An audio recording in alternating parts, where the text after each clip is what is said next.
الحمد لله رب العالمين والصلاة والسلام على أشرف الأنبياء والمرسلين نبينا محمد وعلى آله وصحبه أجمعين وبعد. La louange est à Allah et la prière et le salut soit sur son prophète Mohammed sallallahu alayhi wa sallam ainsi que ses compagnons et ceux qui les ont suivis de la meilleure manière. Nous continuons donc la lecture du livre la description physique et morale du prophète sallallahu alayhi wa sallam de l'imam al-Tirmidhi qu'il a intitulé Shama'il al-Nabi sallallahu alayhi wa sallam. Je relis le hadith sur lequel nous étions arrêtés. قال حدثنا محمود بن غيلان قال حدثنا أبو داود عن شعبة عن الأشعث بن سليم قال سمعت عمتي تحدث عن عمها قال بين أنا أمشي بالمدينة إذا إنسان خلفي يقول ارفع إزارك فإنه أتقى وأبقى فإذا هو رسول الله صلى الله عليه وسلم فقلت يا رسول الله إنما هي بردة ملحاء قال أما لك في أسوة فنظرت فإذا إزاره إلى نصف ساقيه. Mahmoud ibn Ghaylan nous rapporte, Abu Daoud nous rapporte d'après Shu'ba, d'après Al-Ash'ath ibn Sulaym, j'ai entendu ma tante paternelle rapporter de son oncle paternel tandis que je marchais à Médine, quelqu'un derrière moi dit soulève ton pagne car c'est plus pieux et plus durable. C'était en fait le messager d'Allah sallallahu alayhi wa sallam. Je dis alors, ô messager d'Allah, il ne s'agit que d'une robe malha.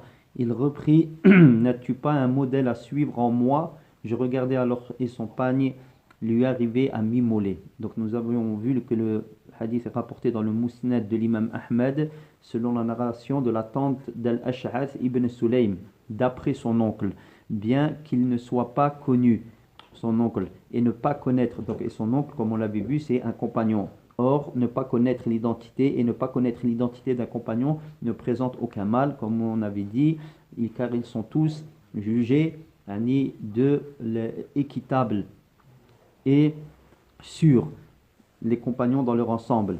Sa tante non plus n'est pas connue. Dans le Musnad de l'imam Ahmed, elle est nommée Rohm, mais elle est inconnue, donc elle est majhoula, donc la chaîne de transmission est faible. Néanmoins, il y a un appui dans le Musnad selon le hadith d'Ash-Sharid radiyallahu anhu qui le fortifie.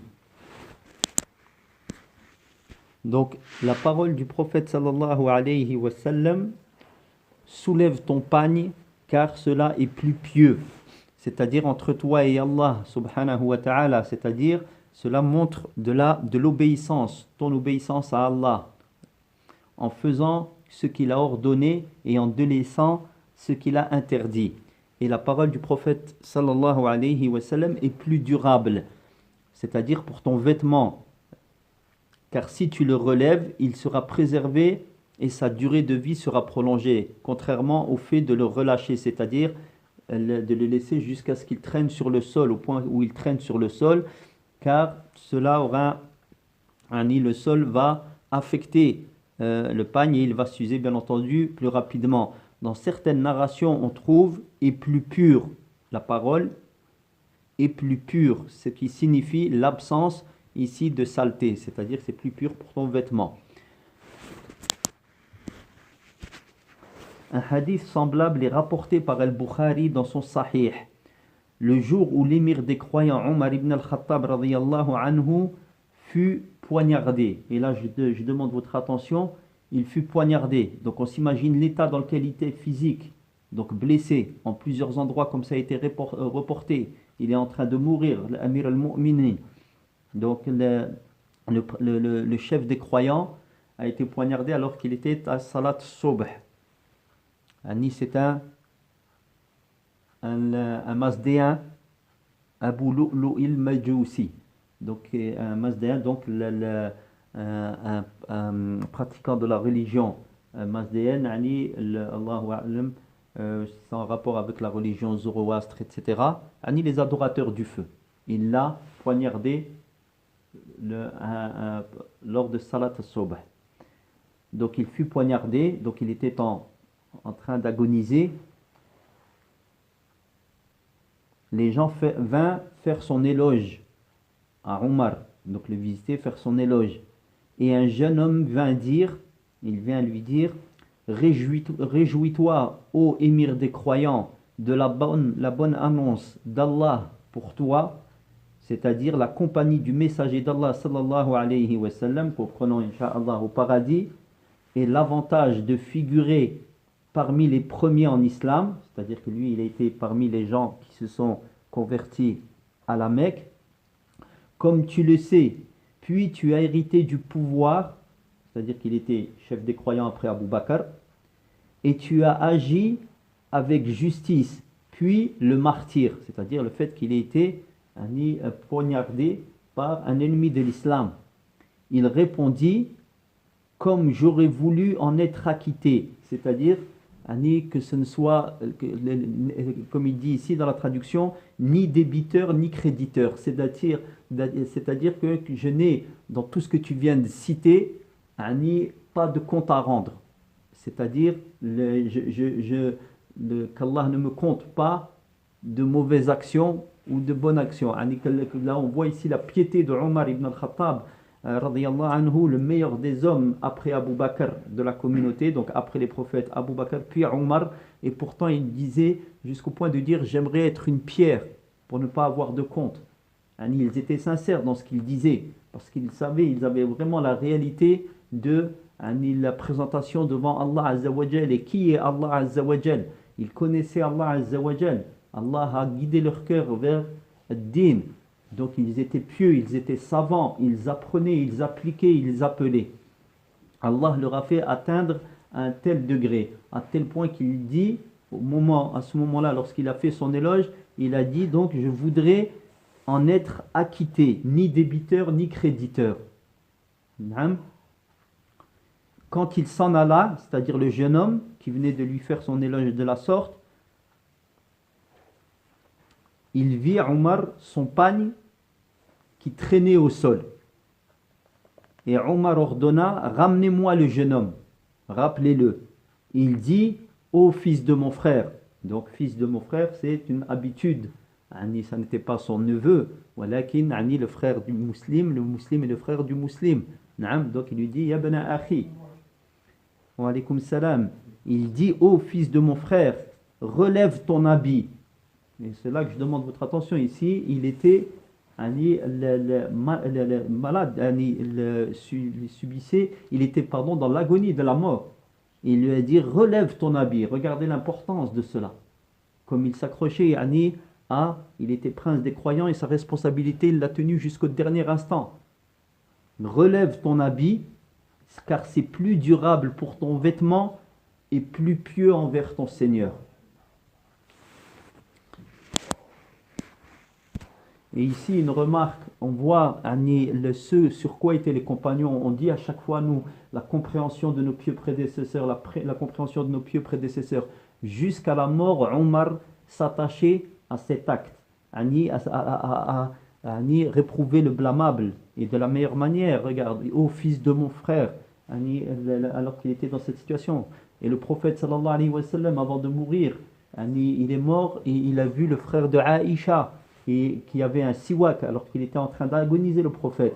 Il a vu qu'il avait un siwak, il a fait signe. Il ne pouvait même pas parler à cause de la douleur, mais il a fait signe vers le frère de Aïcha. Et qui avait un siwak avec lequel il se frottait les dents. Et Aïcha radiyallahu anha dit, je pris donc le siwak et je le nettoyais, je le mis dans ma bouche pour l'humidifier, le nettoyer, et je le donnais au prophète sallallahu alayhi wa sallam qui s'en frotta les dents.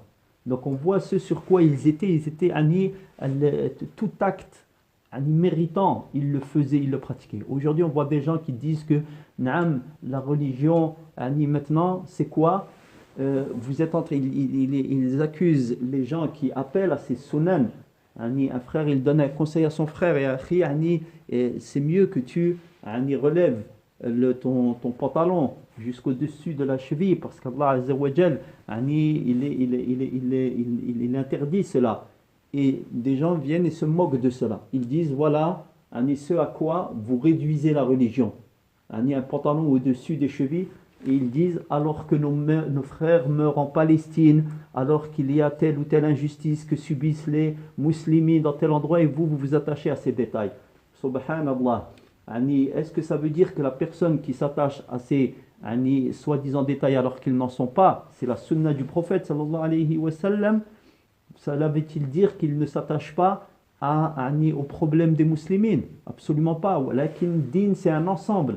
Il faut le prendre dans son entièreté, comme Allah Azza wa Jal dit dans le Coran, Ya ayyuhalladhina amanu dukhulu fis-silmi kaffa. Ô vous qui croyez, entrez en plein dans l'islam. Prenez le tout. Il nous faut tout prendre dans le din. Les actes obligatoires, ceux que l'on peut en faire, on le pratique, et les interdits, on les délaisse.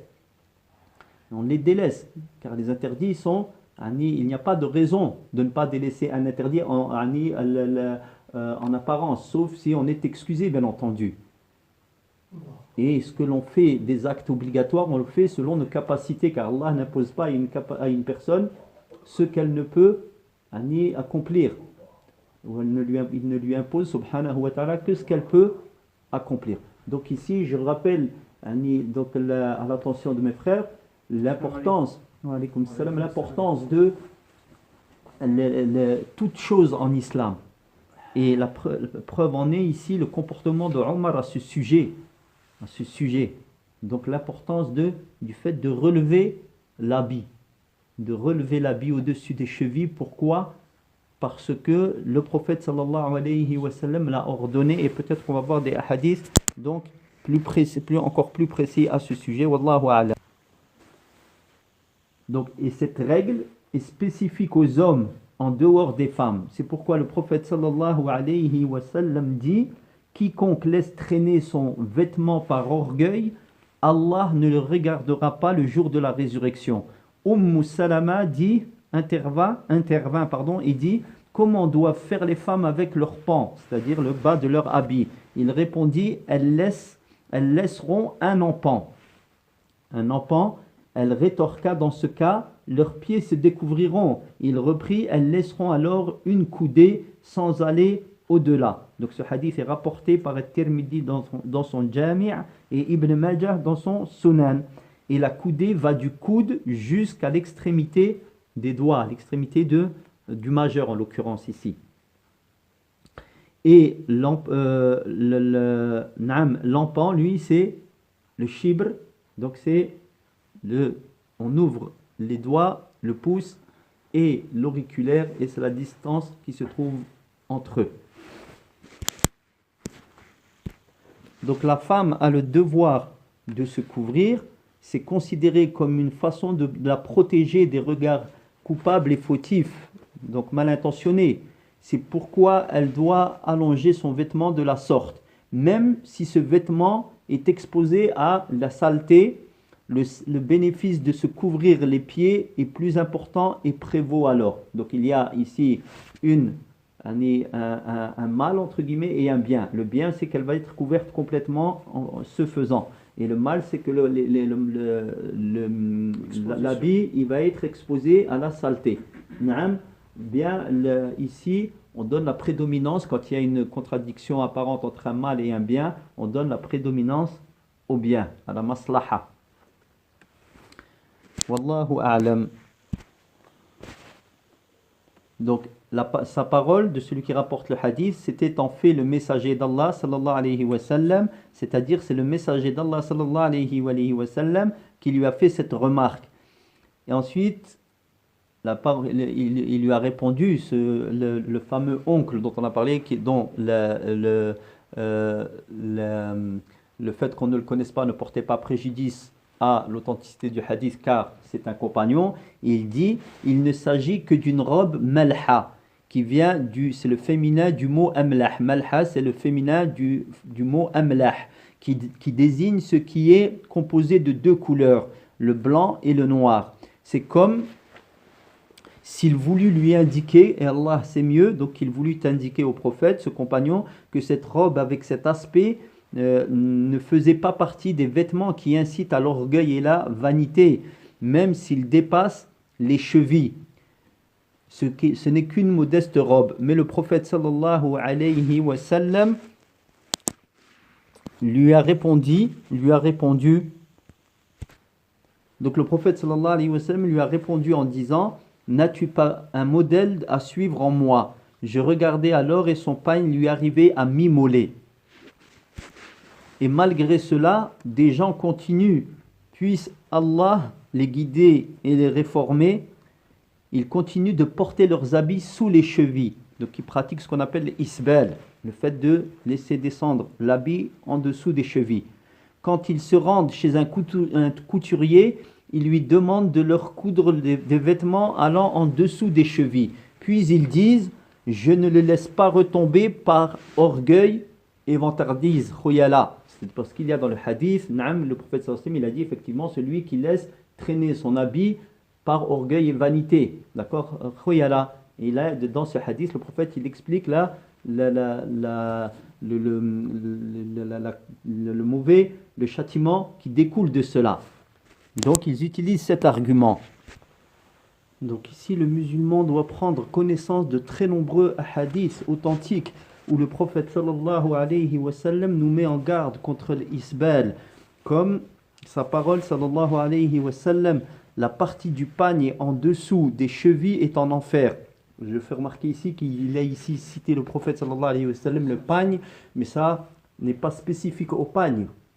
Ce jugement, il a donné il a dit le pagne, et on conclut, on comprend qu'en fait c'est l'ensemble des habits.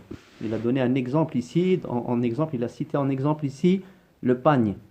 Ou alors sa parole, il en est trois, c'est-à-dire trois personnes à qui Allah ne parlera pas le jour de la résurrection, ni ne les regardera, ni ne purifiera, et qui auront un terrible châtiment.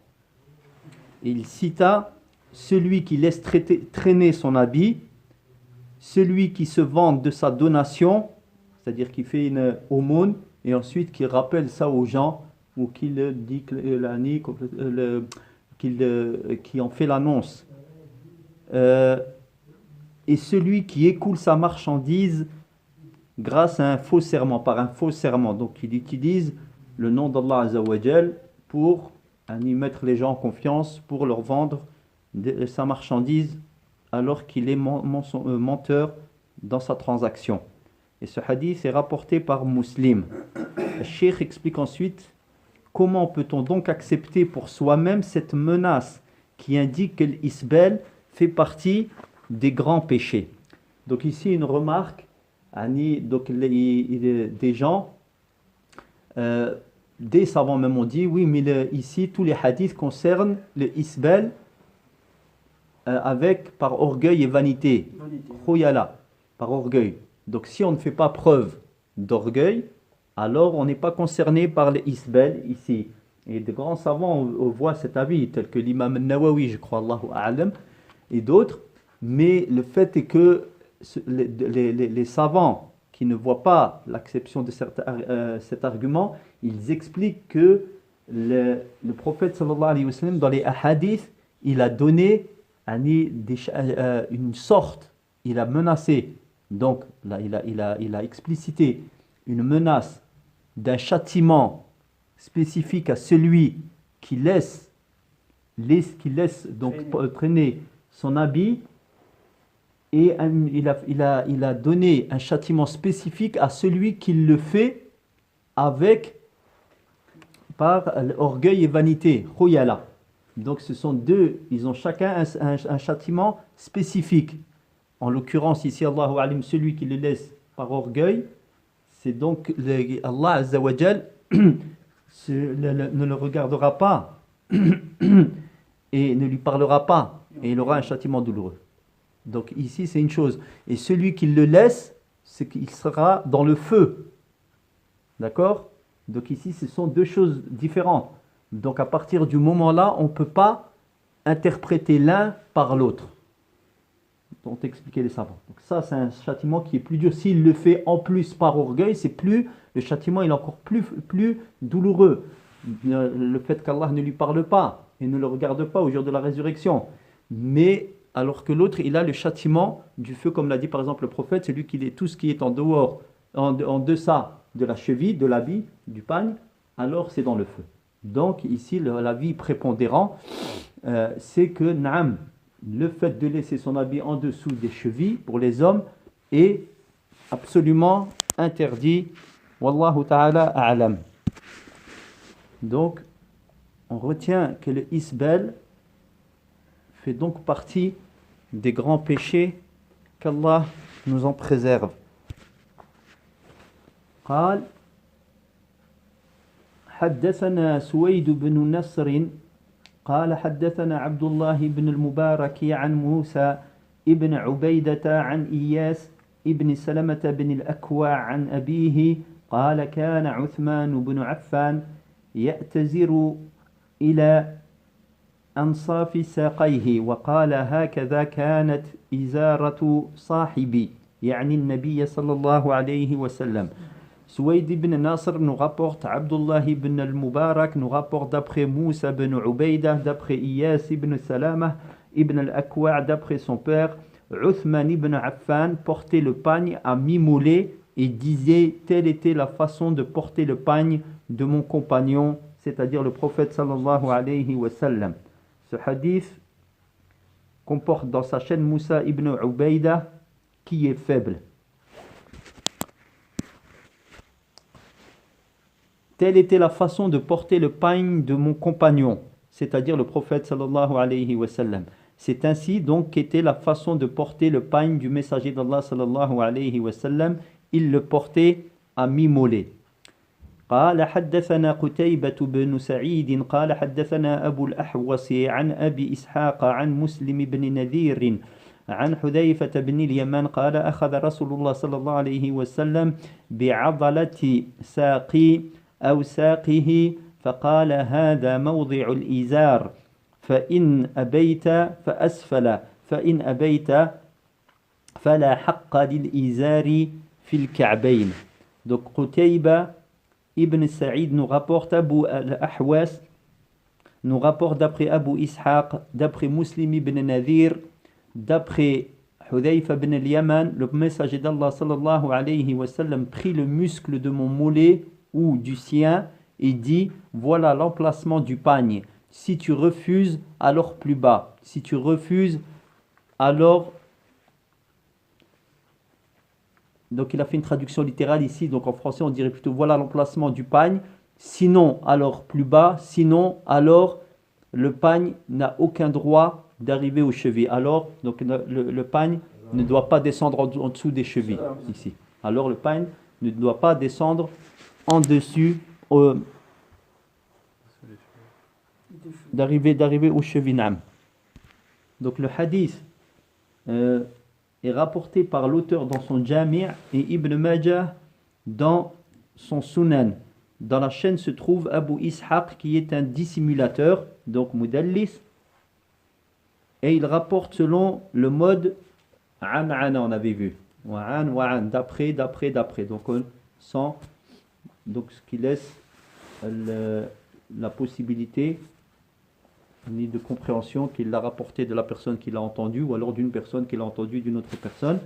Donc il y a aussi Muslim ibn Nadir qui est accepté, maqboul. Le narrateur accepté ne voit son hadith être pris comme argument que si l'on trouve une narration qui suit la sienne. Donc la parole pris le muscle de mon mollet ou du sien. Donc le doute ici provient de l'un des narrateurs. Le muscle du mollet et la chair qui se trouve derrière le bas de la jambe, juste un peu plus haut que le milieu, en l'occurrence du tibia derrière. Comme l'indique un hadith d'Abu Huraira où le messager d'Allah sallallahu alayhi wa sallam dit la façon de porter le pagne du croyant est au muscle du mollet, puis à mi-mollet, puis aux chevilles, mais ce qui va au-delà, c'est-à-dire descend au-delà, en deçà des chevilles, est en enfer. Rapporté par Ahmed, c'est-à-dire dans le Musnad, et An-Nasa'i dans As-Sunan Al-Kubra. Donc ensuite, il y a la parole si tu refuses, donc on a traduit nous par sinon, alors le pagne n'a aucun droit d'arriver aux chevilles. Donc le pagne n'arrive pas, donc il ne couvre pas les chevilles. Le pagne ne doit pas aller plus bas que les chevilles, ce qui indique l'interdiction de cet acte. Donc des mi-mollets jusqu'aux chevilles, c'est une zone permise établie dans les sunan. Les musulmans permettent à l'unanimité, donc les savants permettent à l'unanimité sans réprobation en raison des hadiths le stipulant, c'est-à-dire des mi-mollets jusqu'aux chevilles.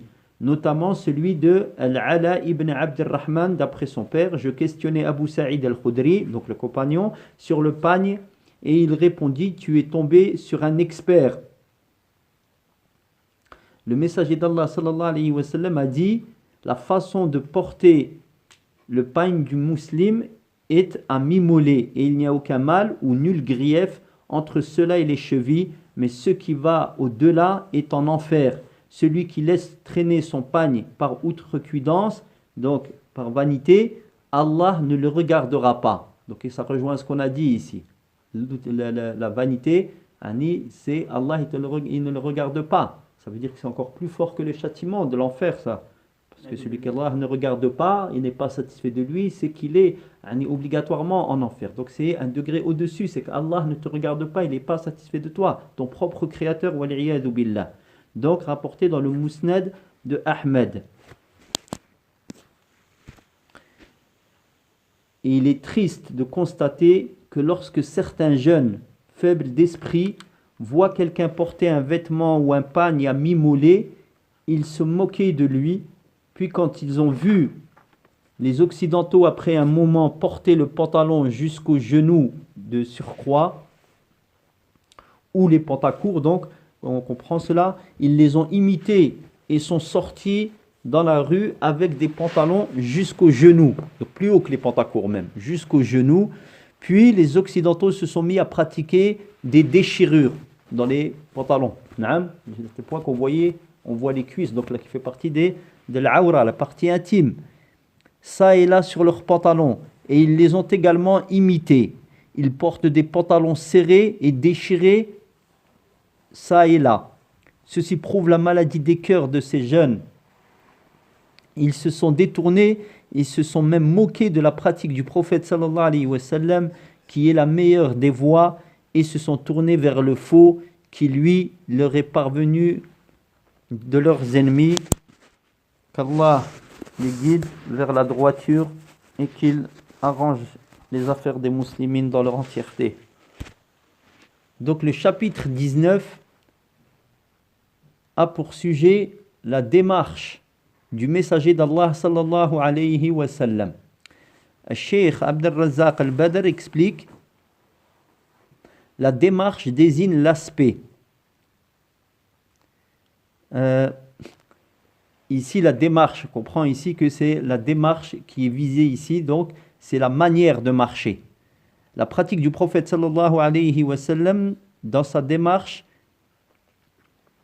donc avait la démarche la plus parfaite et celle-ci s'inscrivait dans le juste milieu, comme c'est le cas dans toutes ses affaires, mettant ainsi en pratique la parole du Très-Haut: sois modeste dans ta démarche, c'est-à-dire que ta démarche soit modérée entre l'excès et le manquement. قال حدثنا قتيبة ابن سعيد قال حدثنا ابن لهيعة عن أبي يونس عن أبي هريرة قال: ولا رأيت شيئا أحسن من رسول الله صلى الله عليه وسلم كأن الشمس تجري في وجهه وما رأيت أحدا أسرع في مشيته أو مشيته من رسول الله صلى الله عليه وسلم كأنما الأرض تطوى له إن لنجهد أنفسنا وإنه لغير مكترث. Donc Qutayba ibn Sa'id nous rapporte, Ibn Lahi'a nous rapporte d'après Abu Yunus, d'après Abu Hurayra: Je n'ai rien vu de plus beau que le messager d'Allah sallallahu alayhi wa sallam. C'est comme si le soleil parcourait son visage. Et je n'ai jamais vu quelqu'un de plus rapide dans sa démarche que le messager d'Allah sallallahu alayhi wa sallam. C'est comme si la terre lui était ployée.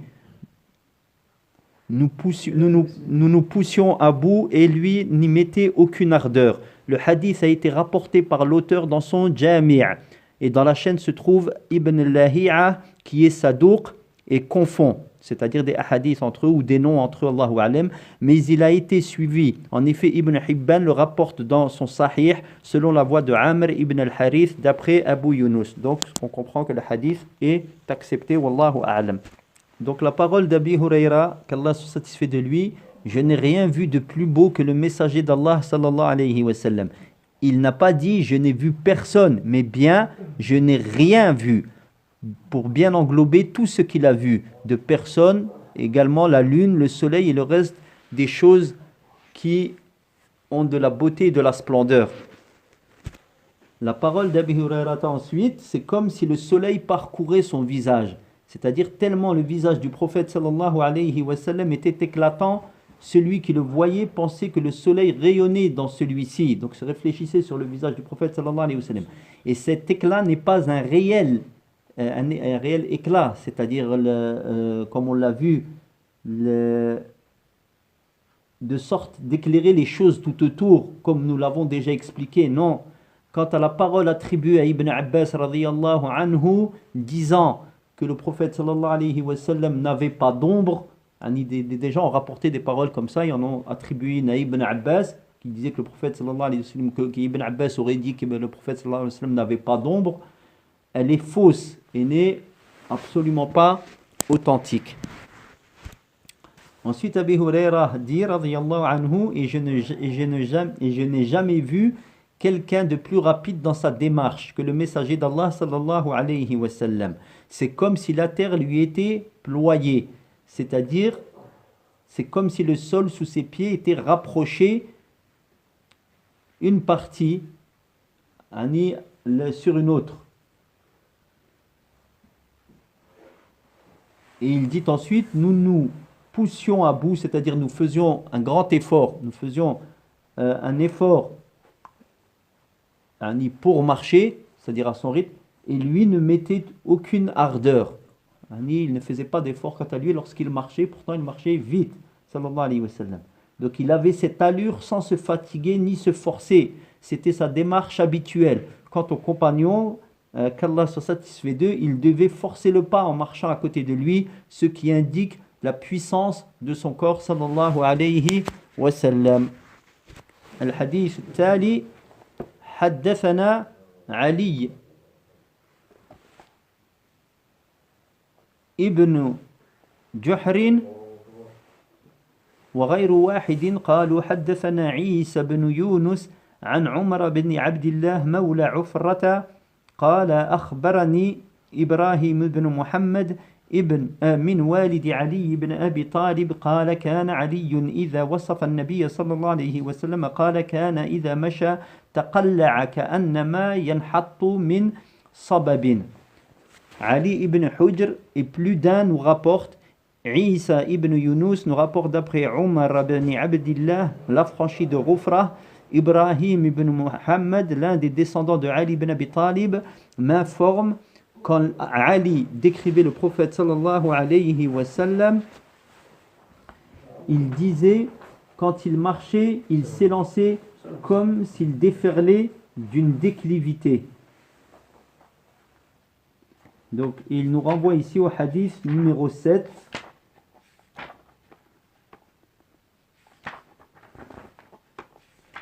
Donc, dans lequel il est expliqué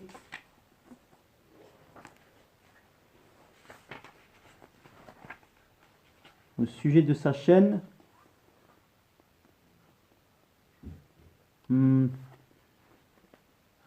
qu'elle est discutable. Naam.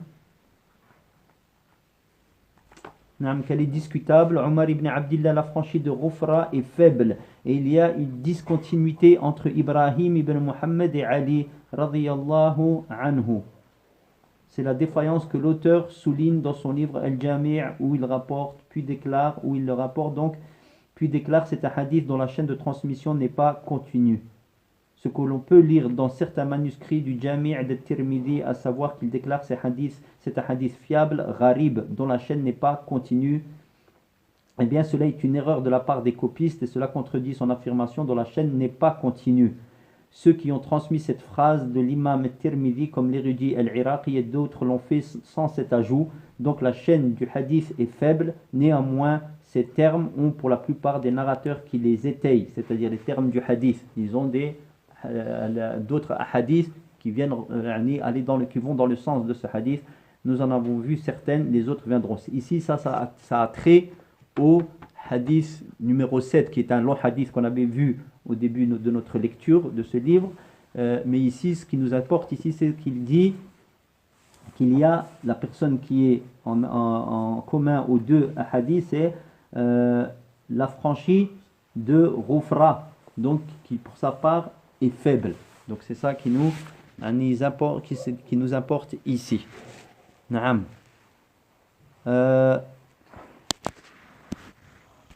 Donc, le cheikh explique que nous avons déjà vu ce hadith. Ce qu'il faut en retenir, c'est ici la parole, quand il marchait, il s'élançait. C'est-à-dire qu'il ne levait pas ses pieds du sol avec torpeur et nonchalance, mais avec vigueur. Il marchait avec force en raison de la perfection de son corps puissant. Et la parole, comme s'il déferlait d'une déclivité, c'est-à-dire comme s'il descendait d'une hauteur. Nous avons déjà vu l'explication à ce sujet. قال حدثنا سفيان بن وكيع قال حدثنا أبي عن المسعودي عن عثمان بن مسلم ابن هرمز عن نافع بن جبير بن مطعم عن علي بن أبي طالب قال كان النبي صلى الله عليه وسلم إذا مشى تكفأ تكفؤا كأنما ينحط من صبب. Donc Sufyan ibn Waki' nous rapporte, mon père nous rapporte d'après le Mas'oudi, d'après Uthman ibn Muslim ibn Hurmuz, d'après Nafi' ibn Jubayr ibn Mut'im, d'après Ali ibn Abi Talib, quand le prophète sallallahu alayhi wa sallam marchait, il se penchait légèrement comme s'il déferlait d'une déclivité. Donc ici c'est au hadith 5 et 6 qu'on nous renvoie. Donc ici, dans le hadith 5, il dit que l'auteur le rapporte dans son Jami', il dit c'est un hadith fiable, authentique. Dans sa chaîne se trouve Al-Mas'oudi, Abdurrahman ibn Utba ibn Mas'oud, qui est Sadouk. Et Al-Zahabi l'explique en disant qu'il s'agit de celui, donc le Sadouk, dont les erreurs ne sont pas nombreuses, mais à qui il arrive de se tromper. Note du traducteur. Avant sa mort, il est tombé dans la confusion. Quant à Uthman ibn Muslim, il présente une faiblesse. Voilà ce qui est rapporté au sujet de la chaîne du hadith. Donc ici, le Cheikh Abdur Razzaq explique que nous avons déjà vu aussi ce hadith qui va dans le sens du précédent. La parole, il se penchait légèrement, c'est expliqué par ce qui suit, comme s'il déferlait d'une déclivité, c'est-à-dire un terrain en pente. Donc on retient ici que la démarche du prophète sallallahu alayhi wa sallam était une démarche qui laisserait à penser ou une démarche nonchalante, je dirais même l'idée qui est visée ici, c'est une démarche pataude, quelqu'un qui marche de manière on dénoterait de la fainéantise. Au contraire, non, il marchait vite, comme l'a dit Abu Huraira, et sa démarche était puissante et véloce. Il s'est lancé dans, comme ça a été traduit, dans sa démarche.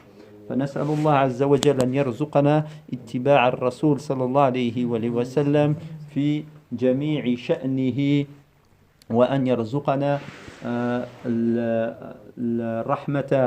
رحمته رحمة ربنا عز وجل وأن يغفر لنا أخطاءنا وخطايانا وأن يهدينا سواء السبيل وصلى اللهم على نبينا محمد وعلى آله وصحبه أجمعين.